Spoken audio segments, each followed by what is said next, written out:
black bears in the Northeast don't need humans to survive.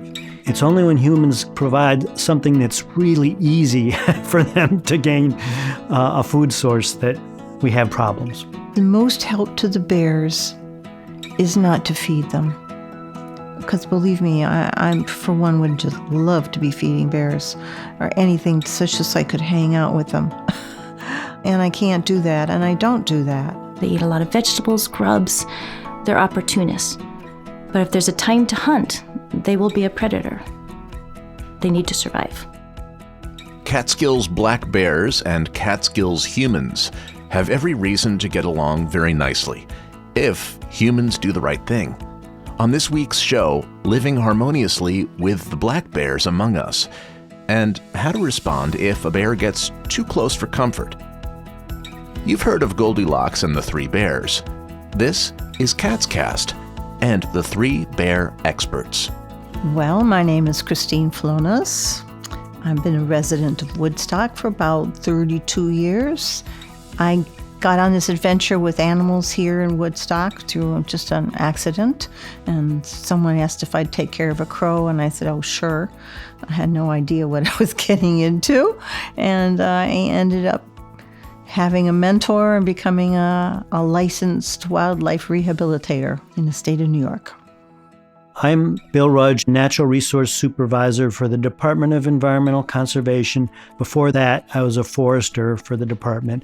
I started my career as a wilderness ranger, and so I had lots of opportunities, including interactions with bears. I am Patti Rudge, and I'm a retired New York State Forest Ranger from Region 3, and I had the responsibility for the town of Shandaken and Denning.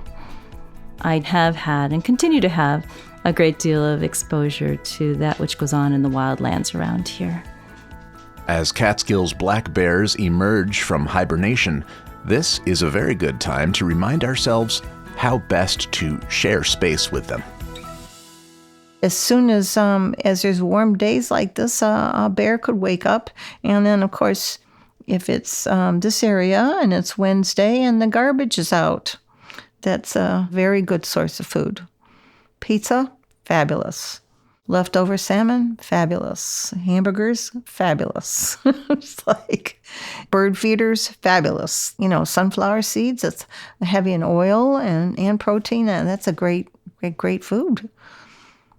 We have a garbage pickup on Wednesdays at our home, and we do not put our garbage out until the morning. And our garbage, they come early. So sometimes we're out at 6 a.m. or 5:30 a.m. moving our garbage can out. And if everybody in the neighborhood does that, then your whole neighborhood will become safer from having confrontations with bears. Look at this from the bear's point of view. A bear lives here in this area. There's lots of people living here. We have grills, we have garbage out, we have bird feeders out. So from a bear's point of view, people are lovely. It's like these people are so kind. They're always putting stuff out for us. Here we are, children. You come to this family every week. This is the day you come, and they will have this big container, and there's these bags that you just rip them open, very easy, and spread it out and just pick out what you want. And so they, oh my gosh, these are wonderful two-legged people. And then look at the bird feeder. That's for the birds, and it's for us too. There it is right there. And if you give it a little whack, it sprinkles them on the ground, and you help yourself. I really look at it that way. It's just like, what does it look like to the bear? It looks like we are the nicest critters on earth. Oh my God, so generous, always kind. And then they're completely taken back when something bad happens. They're like, what? I didn't do nothing. So you have a rule about bird feeders in terms of when to put them out and when to take them down, right? Are there some pretty specific dates there? Yeah, it's real specific, and it's not working this year. So I would say spring, March 21st. That's the end of the bird feeders. And December 21st, you could put the bird feeder out for the winter. But gosh, this year is all crazy. So we're so warm. So maybe the bird feeders are about done already. And we could still have terrible storms or something. We know that. But the warm weather, a bear can wake up and come scrounging. And the easiest food to scrounge is a garbage bag or a bird feeder. There may be a bear problem at one's home. Then the homeowner is advised to tighten up their garbage, feed the dogs indoors, get rid of the bird feeders, and so on and so forth. And the homeowner is so grateful for this insight. So they think they've done so. But what they really do is just bring the bird feeder in at night, for instance. They do a partial cleanup, feeling so pleased with themselves that they've learned and they've adhered, yet they have another problem or the same problem persists. And then the landowner gets a little angry and frustrated. And then very often we have a bear problem, and it's not a bear problem. It's really a people not paying attention to the basics and doing what they're told. So we have a people problem, and the bear does take a hit sometimes. The first thing is to eliminate any possibility that that bear can get at a food source. I mean, that's paramount because bears learn that activity. Bears aren't attracted to people in general. They associate people with food, and that's why they would come to a home or a garage or that kind of thing. There was a community, local community, and there was one person who just would not take their bird feeders down all summer. Just really wanted it. That's what he enjoyed, and he wanted it that way. And the neighbors would speak to him and beg him to please take the feeders, and he wouldn't do it because he felt that was his right. The problem was that the bears became very familiar with that and would come around for it. And then for some reason or another, they would also go to the other houses in the area and bother them and say, maybe somebody's got a ripe cantaloupe on their counter in their kitchen or in their screen and porch. Well, the bear's going to smell that, and that smells delicious, and it looks like it's being offered. If it's outside, if it's in a screen and porch, there's nothing there, just a screen. There were incidents with some neighbors. A mom was eating with her kids peanut butter and jelly sandwiches or something at the kitchen table next to a window, and the window was wide open, and the bear smelled it, of course, first, and saw them, and went up to the window and thought he could get one of those sandwiches. That's very frightening for people, for a mother with little kids. So the DEC solution is that they tag the bear, and when that bear gets 3 notices, they shoot the bear. They used to take a nuisance bear and take them someplace else, but there's no longer any place else. New Jersey used to bring theirs up here. It's like, but now they can't, and we can't, and nobody can. There's no place to take them because the bear population has just exploded because we're feeding them. I'm recently retired, but the policy that was in place when I was working was that the first interaction with a bear, the department would coach the homeowner to take the steps to remove anything that might attract the bear. Make sure their food was secured. If they have a dumpster, secure the dumpster. Put their garbage out, not until the morning when they knew the garbage company was going to pick up the garbage. That's the biggest first step, is to remove the attractants. The next step we would recommend would be make noise, try to discourage the bear from interacting with them. If the bear continued to be a problem, if they couldn't discourage the bear, call the Department of Environmental Conservation. The department can put out a trap and trap the bear and remove it from the community where the bear is causing the problem. They may just relocate the bear and hope the bear would be happy with that new habitat. But I'll tell you, relocation rarely works, especially if there's a strong attractant. The bear oftentimes will go back to where the bear was relocated from, and at that point may have to decide that that bear could no longer survive in the wild and had to be killed. So what we keep literally at the back door are noisemakers. different makes and models, but clearly we have experience. The basic whistle, which is high-pitched and as much lung power as you have. This is a marine horn. This also is a marine horn that he has to have a charge on it, and should you unexpectedly recognize that it's out of energy, you always have this one to go to, or this one. Really big noisemakers. Yeah. Pots and pans, will do it, yelling loudly. And quite frankly, our dogs. Our dogs solve the problem here. I asked Patti to demonstrate one of those marine horns, and it was certainly audible, reverberating through the valley. That's an Atwood bellow air horn, and Catscast is giving one away to one lucky bear-conscious listener. Details after the break. Catscast is proudly sponsored by Ulster Savings Bank. Interested in working with a great team at their Phoenicia location? Call 866-440-0391 or visit them at ulstersavings.com. Member FDIC, Equal Housing Lender, Equal Opportunity Employer. Support also comes from Briars and Brambles Books, the go-to independent book and gift store in the Catskills, located in Windham, New York, right next to the pharmacy, just steps away from the Windham Path. Open daily. For more information, visit briarsandbramblesbooks.com or call 518-750-8599. Okay, so now that you've stowed that bird feeder and locked up the garbage, thank you, by the way, there's still plenty of food out there for those primarily vegetarian Catskills bears. They are primarily an herbivore. In other words, they're vegetarians, pretty much.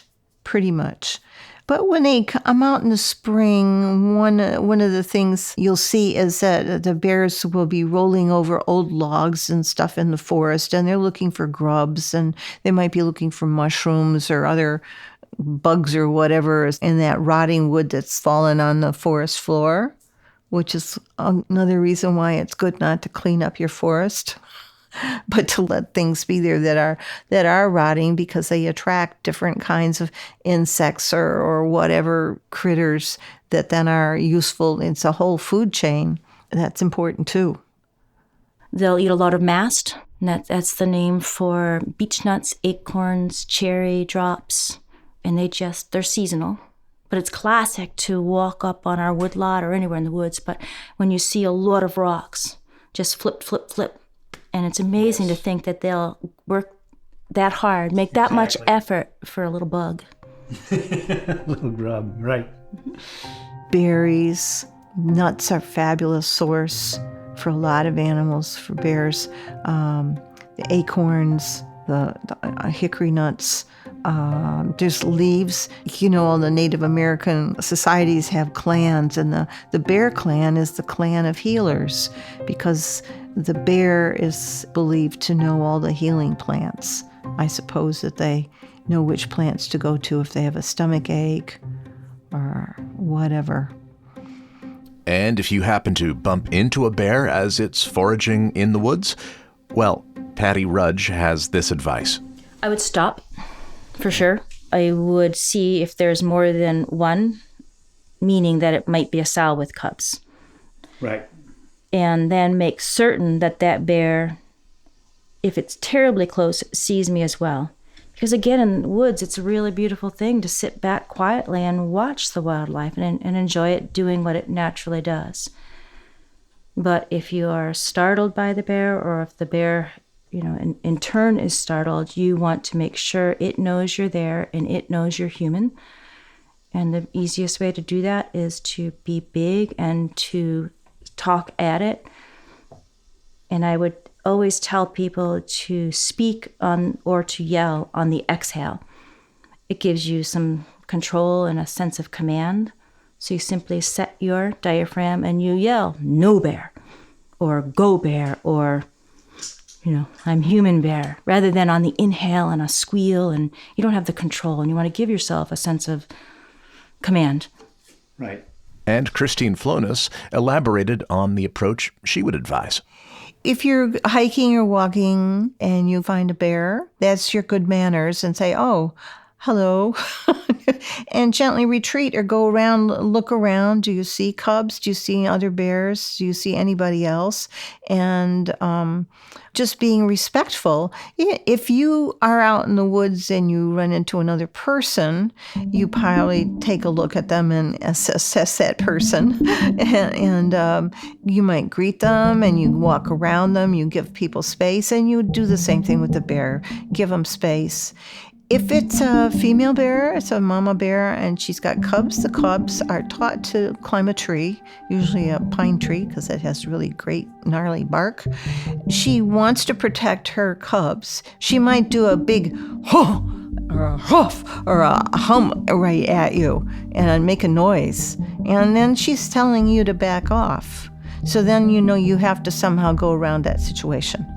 It's a very clear warning. The other warning is when they will drop down and plant their feet and stamp both feet or click their jaws. They're not happy animals. You're well within their personal space, and you need to exit. I think exiting at that point is the right response. Bears don't want to have interactions with people. They really don't. So it's very rare for a bear to approach a person. The one situation where there is more concern, from our experience, is when there are cubs involved. And that's when you want to figure out where the cubs are in relation to the bear, and then make sure you're not between the bear and the cubs. I would not turn my back on a bear that I was not comfortable with, or on any animal, right, or any person for that matter. The same street smarts I would tell people that they are so tuned into when they live in urban areas, they need to use up here and put a twist on it. So keep all of your senses wide open, keep your eyes on the potential problem, and retreat. You just bail out on that hike for the day and back to the vehicle, and it may be the long way around, but put a lot of distance between yourself and the problem. Try so hard not to run. It's a real hard thing not to run. Give yourself some space, and then when you feel like you've got enough distance, people are going to start trotting down the trail. They want out. Our bear experts stressed that the likelihood of a serious incident with a black bear is extremely low. There are rare exceptions, of course, so exercise common sense, spatial awareness, and a healthy respect, not just for black bears, but for all of our Catskills wildlife. They are just a gentle, very large but gentle animal. They're beautiful. You see that they're clean, they're sweet, they're very playful, they're funny. One year in Phoenicia, in the 4th of July parade, there was a bear that joined the parade for a while. I mean, they're really, really lovely. We have certainly seen bear here that just are traveling through, and it's a beautiful thing to see, as we should see them here, right in the middle of the Catskills. So we should see them, and we should be happy to see them, and we should be able to live with them. And we do. Click the link in our show notes for a chance to win a marine air horn, like the one Patti uses when a bear gets too close for comfort. We'll announce the winner on our next show. Thanks to our listener supporters like Alan and Donna, Vivian, Daphne, and Elizabeth Ann. If you'd like to make a contribution, just click the donate button at catscast.com. Thanks also to the Mountain Eagle, covering Delaware, Greene, and Schoharie counties, including brands for local regions like the Windham Weekly, Schoharie News, and Catskills Chronicle. For more information, call 518-763-6854 or email mountaineaglenews@gmail.com. Catscast is a production of Silver Hollow Audio, a proud member of the Central Catskills Chamber of Commerce, providing services to businesses, community organizations, and local governments in the Central Catskills region. Follow the Central Catskills Chamber of Commerce on Facebook and sign up for a weekly email of local events at centralcatskills.org. Silver Hollow Audio is an Ulster County certified green business and a member of 1% for the Planet. I'm your host, Brett Barry. Thanks for listening, and we'll see you next time.